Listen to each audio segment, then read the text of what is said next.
अस्सलाम वालेकुम दोस्तों, कैसे हैं आप सब लोग। उम्मीद है आप सब खैरियत से होंगे। दोस्तों आज मैं आया हूँ ओहद पहाड़ के पास। आपने नाम सुना होगा। यहाँ पर तीसरी हिजरी में मुसलमानों की और मुशरिकीन की आपस में एक जंग हुई थी जिसका नाम था ग़ज़वाए ओहद, जिसमें मुसलमानों की जीत होते होते वो हार में बदल गई थी और उसमें बहुत सारे सहाबा शहीद हुए और बहुत सारे ज़ख्मी हुए। तो चलें अंदर चलते हैं, आपको मस्जिद शोहदा भी दिखाते हैं, अंदर से भी और बाहर से भी, और वो पहाड़ भी दिखाते हैं जहाँ ये जंग हुई थी, और सहाबा की जो कब्रें हैं वो भी आपको दिखाते हैं। तो ये वो मस्जिद है, मस्जिद शोहदा, और इसे मस्जिद ओहद भी कहा जाता है, आप देख सकते हैं। और अभी ये बाहर का इसका व्यू है, और अभी अंदर चलते हैं, आपको अंदर से भी ये मस्जिद दिखाते हैं। सईदा अल शोहदा।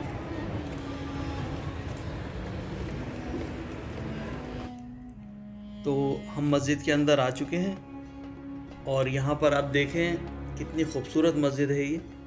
और यहाँ पर हर मस्जिद में ये फ्रिज लगे होते हैं जिसमें आपको खजूरें, ठंडा पानी मिल जाएगा। आप ये नज़ारा देखें मस्जिद का, मस्जिद कितनी प्यारी बनी हुई है।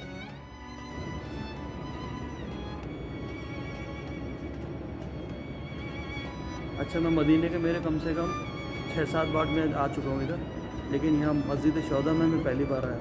इतना टाइम नहीं होता, जल्दी जल्दी आए और जल्दी जल्दी वापसी चले जाते थे, लेकिन इस बार टाइम काफ़ी था, छुट्टी लंबी थी तो सोचा सारी ज़ियारत कर लेते हैं।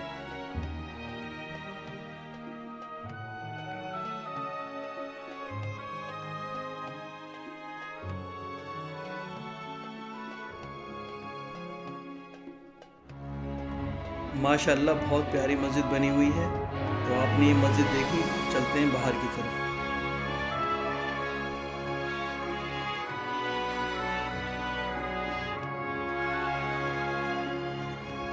जबल ओहद के बारे में ये हदीस है कि रसूल पाक सल्लल्लाहु अलैहि वसल्लम ने फरमाया कि ये पहाड़ हमसे मोहब्बत करता है और हम इस पहाड़ से मोहब्बत करते हैं। ये वो पहाड़ है जिसका नाम है जबल रूमा। जबल बोलते हैं पहाड़ी को और रूमा बोलते हैं फेंकना या मारना। इस पहाड़ी के ऊपर 50 मुसलमान तीरंदोज थे जो मुशरिकीन के ऊपर से तीर मार रहे थे, तो इसलिए इसका नाम जबल रूमा पड़ गया। इस पहाड़ी के एक तरफ मुशरिकीन थे और दूसरी तरफ मुसलमान थे और लड़ाई चल रही थी, और इस लड़ाई में मुशरिकीन की हार हो रही थी और मुसलमानों की जीत हो रही थी। ये देखकर मुशरिकीन वहाँ से भागने लगे और पहाड़ी पर जो तीरंदाज तैनात थे वो ये सब देखकर नीचे उतरने लगे। उन लोगों को नीचे उतरते हुए देख जो उन तीरंदाजों के जो कायद थे, जो उन्हें लीड कर रहे थे, हज़रत अब्दुल्ला बिन ज़ुबैर रज़ियल्लाहु ताला अन्हु, उन्होंने मना किया कि आप नीचे नहीं उतरो, लेकिन बाद में वो तीरंदाज नीचे उतर गए। ये देखकर खालिद बिन वलीद जो उस वक्त मुसलमान नहीं हुए थे और मुशरिकीन के एक लश्कर को लीड कर रहे थे, जब उन्होंने देखा कि मुसलमानों ने जबल रूमा वाली पोजीशन छोड़ दी है तो उन्होंने पहाड़ की दूसरी तरफ से जबल रूमा पर चढ़ाई कर दी और हज़रत अब्दुल्ला बिन ज़ुबैर रज़ियल्लाहु ताला अन्हु को शहीद कर दिया और उनके साथी सहाबा को भी शहीद कर दिया। और इस तरह मुसलमानों की फ़तह शिकस्त में बदल गई और आप सल्लल्लाहु अलैहि वसल्लम के चचा हज़रत अमीर हमज़ा रज़ियल्लाहु ताला अन्हु सैयद शोहदा यानी शहीदों के सरदार, आपको भी यहीं पे शहीद किया गया। आपको एक वहशी ने शहीद किया था जो अबू सुफियान की बीवी का ग़ुलाम था जिसका नाम हिंद था, और हिंद के बाप भाई और चचा का कत्ल हुआ था जंग बदर में, जिसका उसको बदला लेना था। उसने उस वहशी से वादा किया था कि जब तुम हज़रत अमीर रज़ियल्लाहु ताला अन्हु को शहीद करके उनका जिगर निकाल के लाओगे और मैं उसे चबाऊँगी तो फिर मैं तुम्हें आज़ाद कर दूँगी। तो उसने ऐसा ही किया।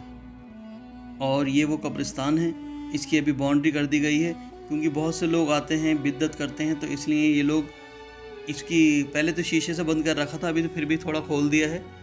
और यहाँ पे आप सल्लल्लाहु अलैहि वसल्लम के चचा अमीर हमज़ा रज़ियल्लाहु ताला अन्हु और हज़रत मुसाब बिन उमैर और हज़रत अब्दुल्ला बिन जैश इनकी कब्र हैं, और बाकी और भी बहुत से सहाबा हैं जिनकी इधर कब्र हैं, लेकिन वो अभी सब एक लेवल में करके एक प्लेन कर दिया गया उन्हें। आपको ये बताता चलूँ कि बहुत से लोग जो यहाँ आते हैं वो अपना एक यहाँ ज़ियारत करते हैं तो उसे अपनी इबादत समझते हैं कि हम इबादत कर रहे हैं। इबादत समझकर यहाँ पर नहीं आना चाहिए। आप सबसे हमें, सहाबा से, इन सब से हमें मोहब्बत है, तो वो मोहब्बत की वजह से हम यहाँ पर आते हैं। और क्योंकि रसूल पाक सल्लल्लाहु अलैहि वसल्लम ने ये सहाबा ने किसी ने ये ज़ियारत को इबादत करना नहीं बताया है कि हमें इसे करने से हमें सवाब मिलेगा, लेकिन हाँ हम उनसे मोहब्बत करते हैं, हमें उस मोहब्बत का सवाब ज़रूर मिलेगा। तो ये जंग ओहद के बारे में सब बोर्ड लगा हुआ है और यहाँ पर आप आएँ, इस चीज़ को महसूस करें, तारीख़ी चीज़ें हैं। और इंशाअल्लाह अगली वीडियो में आपसे मुलाकात होगी, तब तक के लिए आप हमें इजाज़त दें। अस्सलाम वालेकुम व रहमतुल्लाहि व बरकातुहू।